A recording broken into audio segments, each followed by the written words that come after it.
Assalamualaikum warahmatullahi wabarakatuh. Baik, mari kita langsung buka lanjutan kajian kita, yaitu surah 82, ayatnya mulai dari 10. Surah yang ke-82, nama surahnya Al-Infitar, ayatnya 10. Sudah ketemu? Baik, mari kita baca ayat 10, 11, 12, 3 dulu. A'udzu billahi minasy syaithanir rajim. Bismillahirrahmanirrahim. Wa inna 'alaikum lahafizin kiraman katibin ya'lamuna ma taf'alun. Shadaqallahul azim. Bapak dan Ibu yang dirahmati oleh Allah Subhanahu wa taala, tentunya kita masih ingat telaah kajian kita pada minggu yang lalu, di mana Allah Subhanahu wa taala memastikan bahwa setiap kita dan seluruh umat manusia, para hamba Allah di muka bumi ini, Allah pastikan ada yang selalu qaid, ya. Qaid itu terus menerus ada. Dialah malaikat namanya Raqib dan Atid.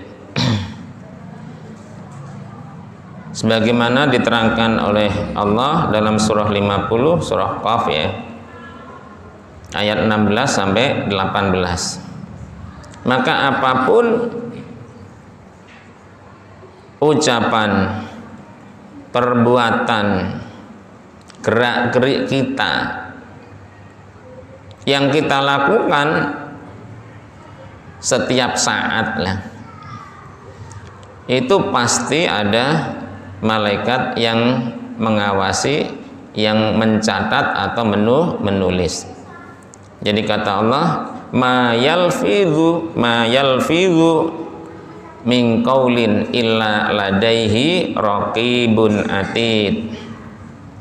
Jadi apapun yang terucap, ucapan apapun dari manusia, termasuk kita, illa ladaihi raqibun atid, pasti ada malaikat dua, yaitu malaikat raqib, malaikat atid. Nah, dalam ayat lain yang tadi barusan sama-sama kita baca, semakin tampak gamblang dan jelas, dan semakin menguatkan ayat yang tadi, yaitu dalam surah 82 Al-Infitar, mulai dari ayat 10. A'udzu billahi minasyaitonir rajim. Bismillahirrahmanirrahim. Wa inna 'alaikum lahafizin. Wa inna 'alaikum, dan sungguh atau pasti, 'alaikum, untuk kalian semua, untuk kita semua. Apa yang Allah pastikan? Lahafizin, yaitu ada malaikat-malaikat yang selalu mengawasi, yang selalu mengintai, yang selalu menjaga. Maka ada istilah malaikat hafadzuh gitu. Jadi dia selalu ada, nggak jauh dari kita. Kalau jauh dari kita kelewatan nanti. Makanya dia memang Allah tugaskan tuh, bahkan Allah tempatkan posisinya kemarin kan sudah jelas. Wa anil yamini kanan, wa anis shimali kiri. Qa'id berarti ditaruh di situ, di kanan sama di kiri. Nah, siapa al-hafidhin ini? Yang selalu mengawasi. Apa yang diawasi? Tentunya pekerjaan kita, perbuatan kita, perilaku kita, ucapan-ucapan kita, gerak-gerik kita.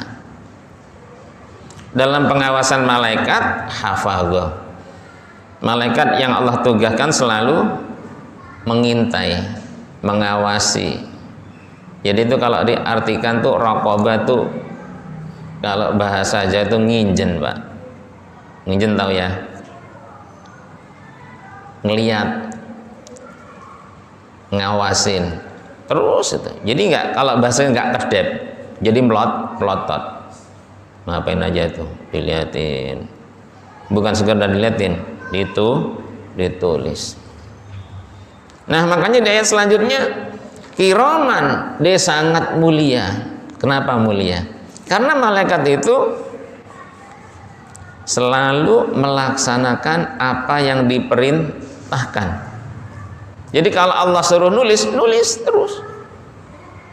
Dia tidak akan berhenti sampai Allah perintahkan berhenti. Jadi yang disuruh manggul bumi, dia akan manggul bumi terus sampai Allah suruh berhenti. Ada malaikat disuruh nyabut nyawa terus sampai Allah suruh berhenti. Ada malaikat yang disuruh bagi-bagi rahmat, bagi-bagi rezeki terus sampai Allah suruh berhenti. Dan itu nggak tukaran-tukaran kayak pernah candaan kita. Gantian dong, situ kan yang bagi-bagi rezeki, sekali-kali lah cabut-cabut nyawa misalnya. Nggak ada. Jadi sesuai apa yang Allah perintahkan. Jadi perintahnya memang nulis, ya nulis. Katibin, Allah tegaskan. Katibin, kataba, yaktubu, kitaban, nulis. Jadi memang nyatet, menulis. Jadi kalau gitu kesimpulannya malaikat hafazah, malaikat katibin itu adalah malaikat raqib dan atid. Itu orangnya yang memang tugasnya kata banyak tubuh, nulis. Kelewatan apa enggak? Enggak bakal. Dipertegas ayat selanjutnya, ya'lamuna, malaikat-malaikat ini selalu tahu. Kalau namanya selalu tahu berarti nggak kelewatan. Jadi kita ini ngapa? Gerak kita, perilaku kita, ucapan kita diketahui semua oleh malaikat hafadzah, malaikat katibin, malaikat raqib dan atid. Apapun taf'alun yang kalian, yang kita semua kerjakan. Jadi kita ini ngapain? Itu benar-benar diketahui, dimonitor, dilihat. Kalau bahasa sekarang ya di CCTV-in, direkam. Kalau bahasa yang agak ekstrim, disabotase tuh. Disadap. Nah, keren lagi dah, ya kan. Nggak usah pakai izin. Kenapa? Langsung mandat dari Allah Subhanahu wa ta'ala. Nggak pakai rapat. Ini penyadapan, ini biar sangat resmi. Kenapa? Langsung dari Allah Subhanahu wa ta'ala.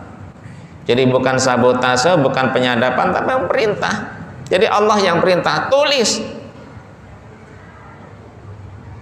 Kalau di kita kan pakai izin nyadap. Malaikat nggak usah pakai izin. Memang itu tugasnya. Dan dia tahu semua. Nah, anehnya kita nggak ngeliat dia. Coba tuh, mau komplain gimana kita? Apalagi ada CCTV-nya, dan itu bisa diputar, nggak rusak lagi. Nah, kalau sistem model kayak kita ada rusaknya segala, bahkan bisa dibusak kan. Jadi dia selalu tahu dan selalu yang dia ketahui ditulis, karena itu adalah perintah dari Allah Subhanahu wa ta'ala. Katibin, selama-lamanya dia akan nulis. Artinya apa? Ya selama manusia ada, selama manusia berbuat, selama manusia beraktivitas, selama hidupnya, nah sampai mati itu ditulis semua, rinci rapi. Sudah kayak gitu nanti dibagi. Nah yang dibagi udah kan kita ngomongin. Jadi ini penguat-penguat. Jadi itu yang ditulis semua tuh nggak hilang dan nanti akan dibagikan. Coba Pak berandai-andai, ya Allah itu kayaknya kira-kira gimana gitu ya, kalau itu buku seumur hidup saya, masing-masing kita sayalah, itu bukunya segede apa, beratnya berapa kilo, ya kan, tebelnya semana, wallahu, nggak bisa bayangin Pak. Lah seumur hidup, lah kita ngelihat rapot anak kita dalam setengah semester ya segitu kan lumayan. Tapi walaupun 9 tahun, katakan 6 tahun SD-nya, ya kan, ada PAUD TK-nya, kemudian ada SMP atau MTS-nya, SMA, bahkan kuliah, ada nggak sampai 20 kilo? Nggak ada. Hasilnya maksudnya ijazahnya, rapotnya, sertifikatnya, ada nggak? Nggak ada. Lah kita seumur hidup kita ditulis oleh Allah Subhanahu wa ta'ala. Sekedar bayangin aja itu kira-kira gitu loh, hasil karya malaikat, tulisan buku setiap orang itu kira-kira bukunya segede apa? Nggak ada keterangannya. Nah itu berapa giga? Ini nih urusannya nih. Makanya nggak apa-apa, berandai-andai nggak apa-apa. Ya Allah, itu kira-kira kalau misalnya ditaruh, ya kalau memory card mah ya nggak kelihatan, kecil gitu, isinya kan banyak tuh. Tapi kalau bener-bener di print gitu kan ya, aduh ya Allah. Terus diambrukin, nih bukumu, bruk gitu misalnya, sampai merinding saya. Iya kan, nih buku laporan amalmu, dikasih ke orangnya masing-masing. Bruk gitu, kurugan kita gitu. Coba. Ya Allah. Makanya jadi ditulis semua. Nggak ada yang kelewatan. Nah, makanya ada dua. Hasil yang ditulis oleh malaikat dua ini, Raqib dan Atid, ayat selanjutnya kita baca. A'udzu billahi minasy syaithanir rajim. Bismillahirrahmanirrahim. Innal abrara lafi na'im wa innal fujjara lafi jahim yaslaunaha yaumaddin. Sadaqallahul azim. Ada dua kategori atau dua kelompok. Yang pertama adalah innal abrara, bahwasanya para hamba Allah yang ditulis oleh malaikat katibin, oleh malaikat Raqib dan Atid. Itu yang pertama adalah ada orang al-abrar, banyak sekali melakukan kebaikan-kebaikan. Abror biasa jadi nama orang. Namanya siapa? Ulil abror. Namanya siapa? Ulil absor. Kalau ulil abror pemilik kebaikan, ulil absor pemilik ketajaman penglihatan. Dua-duanya ada tuh nama orang. Jadi ada orang al-abror, baik, soleh, rajin ibadahnya, sholat 5 waktunya, taklimnya, nolong orangnya, infak sedekahnya, Masya Allah. Berarti siapa yang nulis? Raqib, ditulisin. Nah, orang-orang yang baik ini ditulis oleh malaikat hafadzah, malaikat katibin raqib al-abrar, lafi na'im, Allah pastikan tempatnya adalah tempat yang sangat nikmat, tempat yang sangat bagus, yaitu surga yang penuh dengan segala kenikmatan. Itu sudah ketentuan atau janji dari Allah Subhanahu wa ta'ala, pasti. Tentunya kalau sudah dipastikan dalam kenikmatan, berarti dia beramalnya ikhlas karena Allah, tulus karena Allah. Pokoknya yang buruk-buruk kemarin, rianya apanya semua nggak ada. Tempatnya pasti naim, enak, nikmat. Maka ada surga namanya surga naim. Jadi ke tempat yang sangat nikmat, ya surga. Nah sebaliknya, wa innal fujjara, dan para hamba Allah yang Allah tulis melalui malaikat utusannya, atid berarti yaitu orang-orang yang jahat, orang-orang yang banyak dosa, banyak berbuat maksiat, melanggar perintah Allah Subhanahu wa ta'ala. Lafi jahim, pasti dia akan ditempatkan di dalam sebuah neraka namanya jahim. Bahkan Allah pastikan yaslaunaha, pasti dia akan masuk ke dalam neraka jahim tersebut. Yaumaddin, yaitu nanti pada hari pembalasan. Jadi hari di mana dibalas, dihisab. Kiring dia, banyak buruknya, berarti jelek, kebaikannya dikit, keburukannya banyak. Nah digiring dulu. Nanti ada ayat sendiri tuh, Az-Zumar namanya. Insya Allah nanti akan kita buka, tapi mungkin belum sekarang. Jadi yang baik digiring, yang tidak baik gak digiring. Mungkin udah pada dengar wasiqo ya, wasiqal ladzi dan seterusnya.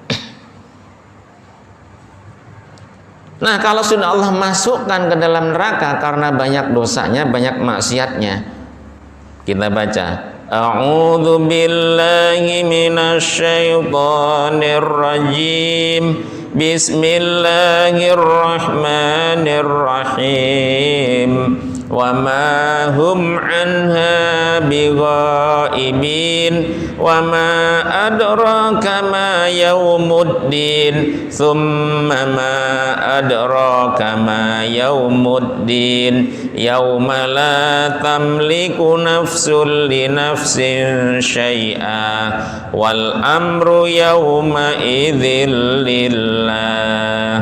Shadaqallahul azim. Kalau sudah masuk,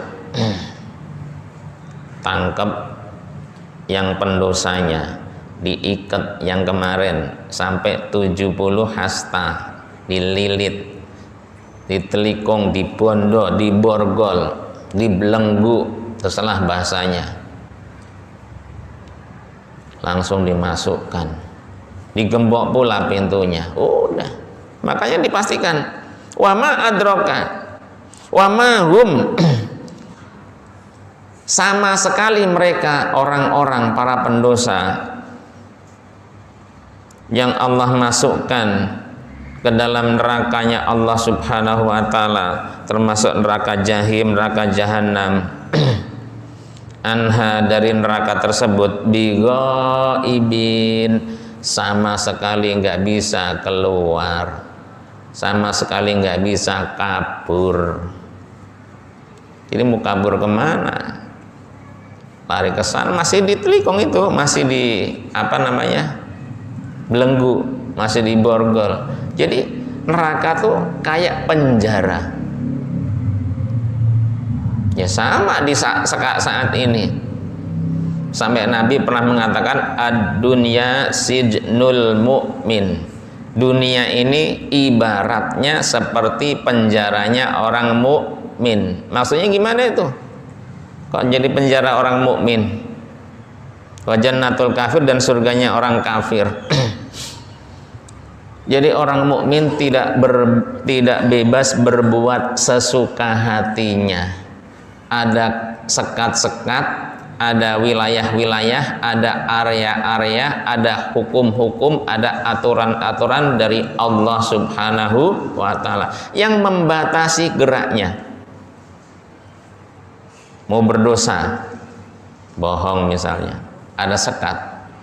Hati-hati, kamu orang beriman, kamu orang Islam, bohong, tulis malaikat atid, nanti dikasih ke kamu, suruh baca, dihisab. Mau berzina, mau membunuh, mau mencuri, dosa maksiat apapun lah. Jadi nggak sebebas itu di dunia. Maka diibaratkan seperti penjara. Maka jangan ngiri, ente enak kayaknya, nggak sholat semaunya terserah, kayaknya jungkir balik gak terserah. Kelihatannya seperti itu, tapi nanti akan menjadi terbalik. Orang mukmin ketika sudah Allah pastikan masuk surga, bebas dia, los. Jadi kayak orang benar-benar bebas itu gimana ya? Bangganya. Maka kemarin kan baru dikasih tangan kanan saja, bangganya luar biasa, senengnya luar biasa. Itu baru terima buku kanan, udah bahagia. Karena apa? Pasti hisabnya ringan. Pasti hisabnya nggak ada kendala. Pasti endingnya masuk surga yang kanan. Tapi yang kiri, wah, mukanya udah masam, gelisah, nggak tenang, udah aduh pokoknya gimana untuk menghindari azab Allah Subhanahu wa Ta'ala. Tapi ini nggak bisa. Makanya kalau udah Allah masukkan nggak bisa keluar. Terus ditanya, wa ma adraka, he kamu, khususnya Nabi kita Nabi Muhammad sallallahu alaihi wasallam, tahu nggak ma apa itu yaumuddin, hari pembalasan atau hari kiamat? Kamu tahu nggak apa sih hari kiamat itu? Diulang lagi, tsumma ma adraka ma yaumuddin. Kemudian ditanya lagi sampai untuk yang kedua kalinya, kamu tahu nggak apa itu hari kiamat? Apa itu hari pembalasan? Apa itu hari hisab? Allah jawab, karena udah pasti nggak ada yang bisa jawab. Yauma la tamliku, yauma yaitu merupakan hari kiamat adalah hari gitu. La tamliku, di mana tidak sanggup, tidak bisa nafsun seorang pun linafsin kepada orang yang lainnya bisa ngapain? Syai'an, ngasih sesuatu, misalnya nolong, misalnya bantu. Kasihan dia, jatuh sampai berdarah-darah gitu. Nggak ada yang ada rasa kasihan, rasa kepengen bantu.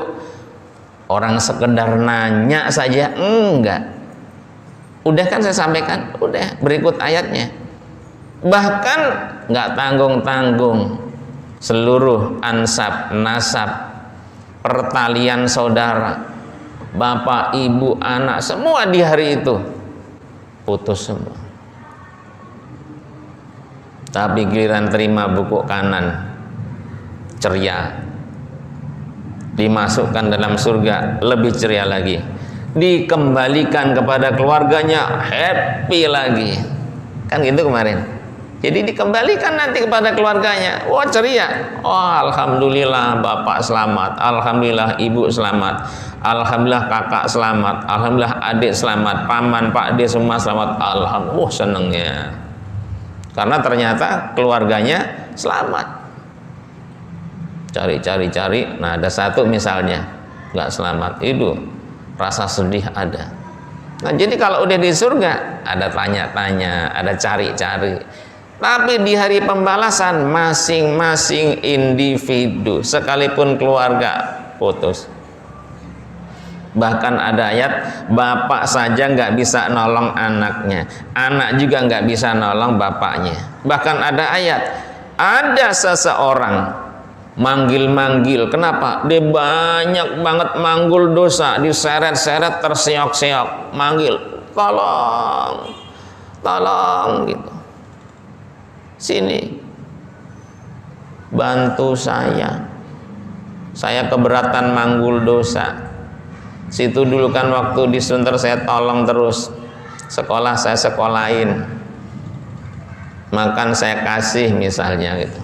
Kalau sampai disebut gitu itu kan dulu, di sini kan lain, enggak gitu, saya juga keberatan dosa gitu.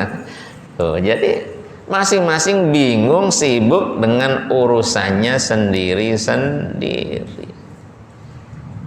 Jadi hari itu hari di mana seorang nggak punya kuasa apapun, membantu sedikit pun, menolong sedikit pun kepada sesama atau kepada orang lain, sekalipun masih ada hubungan keluarga, nggak bisa. Jadi ngeri, Pak. Nah kalau gitu bagaimana? Ayat ujungnya, wal amru, segala urusan apapun pada hari itu, yauma idzin, pada hari pembalasan, pada hari kiamat itu, lillahi, semua adalah milik dan kekuasaan dalam kekuasaan Allah subhanahu wa ta'ala. Jadi di hari itu ya rajanya ya Allah. Makanya kan ada kan dalam surah An-Nas, maliki yaumiddin, raja di hari pembalasan siapa? Allah subhanahu wa ta'ala. Itu kita baca terus, kita ada nggak mudeng. Makanya gunanya ngadi itu situ. Jadi maliki yaumiddin, lah sama kan yaumiddin terus kan dari tadi. Rajanya tuh siapa? Rajanya Allah. Wal amru yauma idzil lillah, semuanya milik Allah, semuanya dalam kekuasaan Allah. Dialah rajanya, dialah yang memutuskannya. Si A surga, si B neraka, dan seterusnya.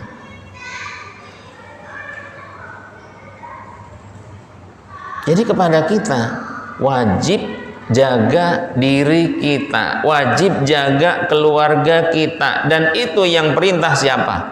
Yang perintah Allah.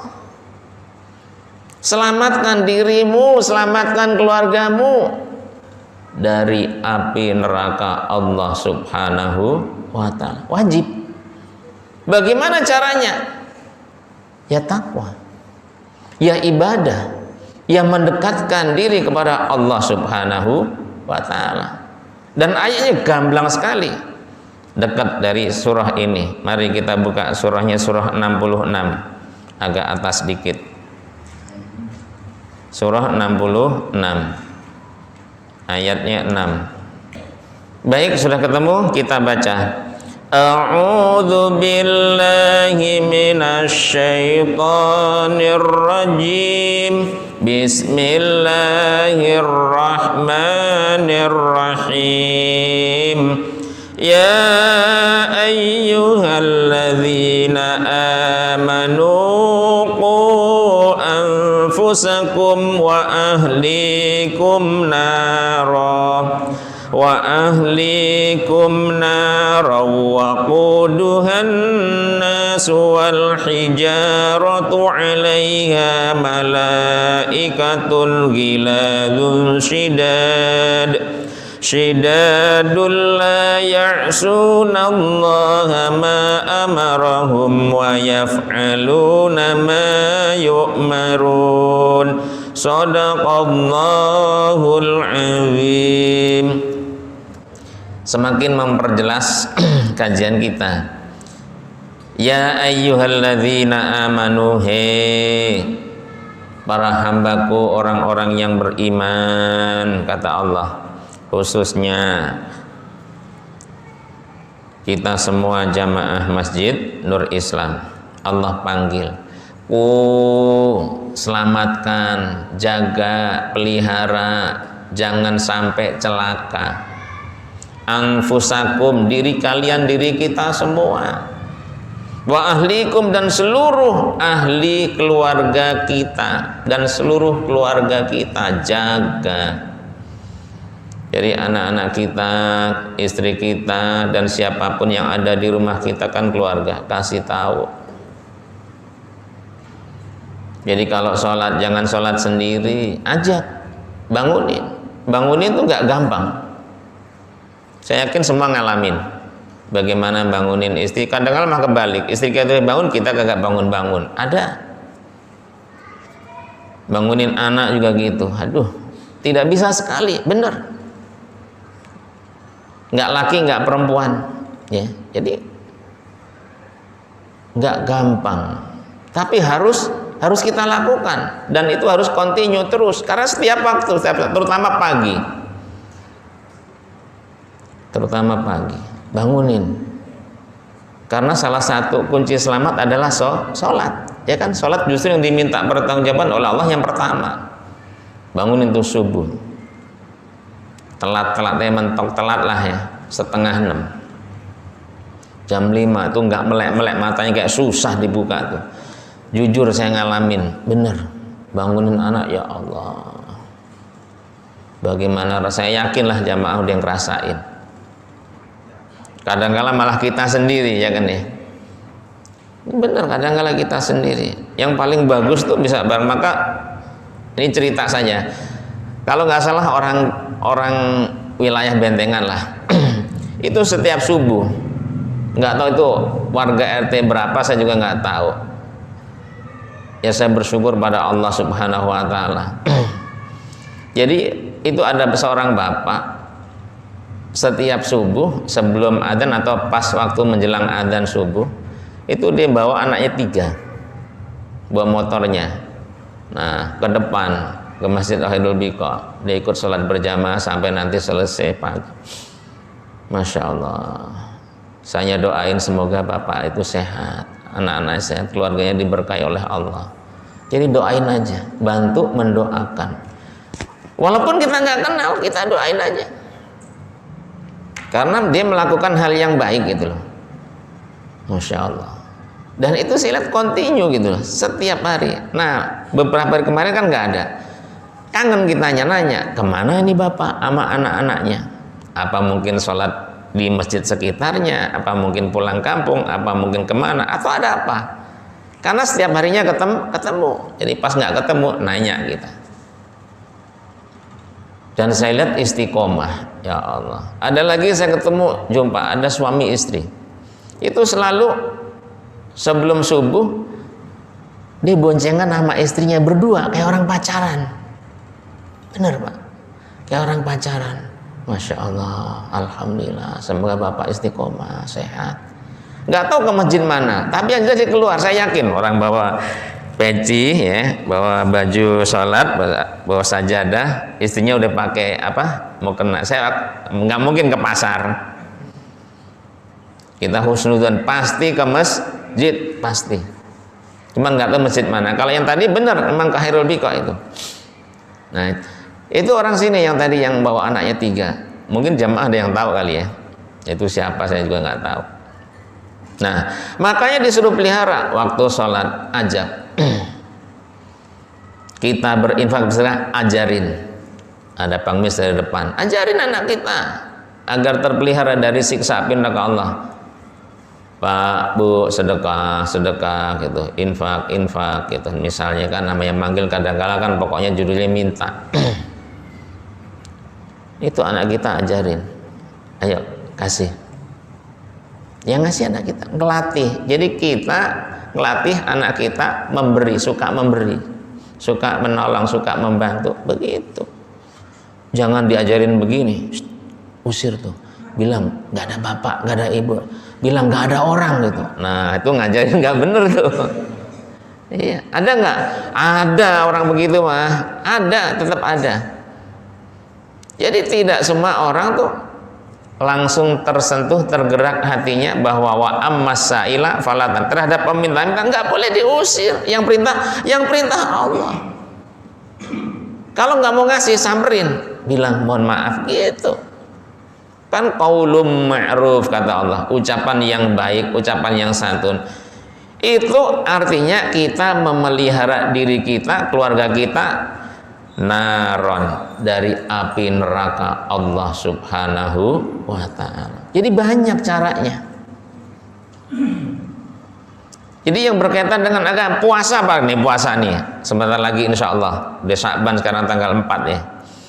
Nah, bangunin sahur, ya kan, bangunin berhasil, subuhnya bablas. Nah, ini bener gak? Wallahu a'lam. Ya kan, yang jelas saya yakin masing-masing ngalamin lah, bener ngalamin. Jadi berhasil kita bangunin sahur anak kita, subuhnya kita ajak jamaah, tahu ke masjid, tahu ke musola atau di rumah, susahnya minta ampun, ada. Saya ngalamin, kan sama, kita sama-sama punya anak. Jadi itu namanya jaga diri kita sama keluarga kita dari api nerakanya Allah Subhanahu wa ta'ala. Mumpung belum terjadi, udah Allah kasih tahu cara nyelamatinya sekarang, bukan entar. Kalau entar telat. Waquduha, di mana bahan bakar neraka tersebut. Jadi neraka itu ada bahan bakarnya, Pak. Bahan bakarnya nggak tanggung-tanggung, annasu, manusia. Jadi bahan bakar neraka itu menuso. Jadi di situ semakin menganga, semakin aduh, ya gimana ya? Itu isinya adalah manusia. Wal hijaratu, dan batu. Nah, dulu udah pernah ada batu neraka dibawa ke dunia yang dibawa oleh burung ababil kan, untuk menghancurkan pasukan atau Raja Abraha berikut pasukannya. Sampai dilemparkan ke pasukannya pada bolong semua. Nah, dari neraka. Jadi neraka bahan bakarnya itu ternyata kelihatannya sederhana, batu sama manusia. Manusia yang mana? Manusia yang dosa-dosa itu, yang banyak maksiatnya, yang banyak melanggar perintah Allah Subhanahu wa ta'ala. Itulah bahan bakar neraka. Alaiha, Allah pastikan di dalam neraka yang bahan bakarnya manusia dan batu tersebut, malaikatun, ada malaikat Allah, giladun, yang sangar, syidadun, keras. Jadi nggak ada rasa senyum-senyum gitu ke neraka nih gitu. Itu enak, sapaannya indah gitu, langsung gitu. Gambarannya ini bukannya kayak udah pernah lihat, bukan. Pokoknya namanya sangar, keras, serem lah gitu ya, menakutkan. Itu adanya di neraka. Jadi bahasa Allah giladun syidadun, malaikatnya sangar, malaikatnya keras. Kalau boleh diartikan, malaikatnya sadis, gak ada rasa belas kasihan. Mau lari apa, tangkap, tarik, seret. Kemarin ada yang disuruh nangkap, udah ditangkap suruh ngikat, habis ikat lemparin. Udah kayak apa tuh kira-kira? Nggak bisa dibayangin. La ya'suna, para malaikat ini sama sekali tidak pernah bermaksiat atau berbuat maksiat Allah kepada Allah Subhanahu wa ta'ala. Jadi selalu taat. Malaikat yang seperti ini, giladun syidadun, itu yang sangat keras, yang sangat sangar ya, yang sangat sadis itu kepada para pendosa. Tapi ketika Nabi kita Nabi Muhammad sallallahu alaihi wasallam tur ke neraka, jadi Nabi tur ke neraka, salam dia, assalamualaikum ya Rasulullah, assalamualaikum ya Nabi Allah, disalamin. Pendosa nggak usah pakai salam, langsung ditangkap, langsung dicemplungin. Jadi mereka, malaikat ini sekalipun sebagai penjaga neraka, sama sekali tidak pernah bermaksiat kepada Allah. Atas apapun amarahum, yang memang Allah perintahkan kepada mereka. Jadi mereka diperintahkan menyiksa, ya nyiksa terus, nabokin terus. Jadi ada bagian nih, bagian tabok sebelah situ, bagian ganden gitu, gada atau apalah bahasa itunya, pokoknya judulnya menghancurkan. Ini semuanya di situ mau deh, pasti yang nggak enak semua dah. Mana ada bagian mijitin itu, nggak ada di situ. Jadi semua nyiksa, itu atas perintah dari Allah Subhanahu wa ta'ala. Wa yaf'aluna, dan selalu melakukan ma apapun yu'marun yang Allah perintahkan. Jadi diperintahin apa? Diperintahin nyiksa, nyiksa terus. Diperintahin udah saya banyak contohkan, jaga bumi terus. Diperintahkan nyabut nyawa terus, dan seterusnya. Jadi malaikat Allah itu nggak sedikit, banyak sekali. Tapi minimal yang kita tahu 10, itu minimal ya. Padahal malaikat itu bukan 10, nggak bisa kehitung. Sama kayak Nabi juga banyak, tidak hanya 25. Minimal kita 27 tahu lah. Nabi Sis sama Nabi Khidir ya, tambah itu minimal. Jadi 25 nabi plus Nabi Khidir sama Nabi Sis. Jadi malaikat Allah ini yang menjaga neraka selalu patuh tunduk apa yang Allah Subhanahu wa ta'ala perintahkan. Jadi kalau diperintahkan menghajar, perintahkan menyiksa terus. Makanya itu ngerinya sampai kalau sudah melepuh hancur balik lagi otomatis itu Pak. Malaikat nggak usah bentuk-bentuk ngempel-ngempel, nggak usah, otomatis itu. Jadi tadi utuh disiksa hancur luluh balik lagi. Nah tugasnya pokoknya menghajar, ya hajar terus, ada lagi hajar lagi sampai waktu siksaan yang telah Allah tentukan khususnya kepada hambanya mukmin, mukminat, muslim, muslimat yang berdosa atau maksiat. Karena jelas sekali ada keterangan bahwa orang mukmin, mukminat, muslim, muslimat yang bermaksiat ada masa waktunya dia disiksa, masa hukumannya, dan nanti ada masa terakhirnya atau masa selesainya.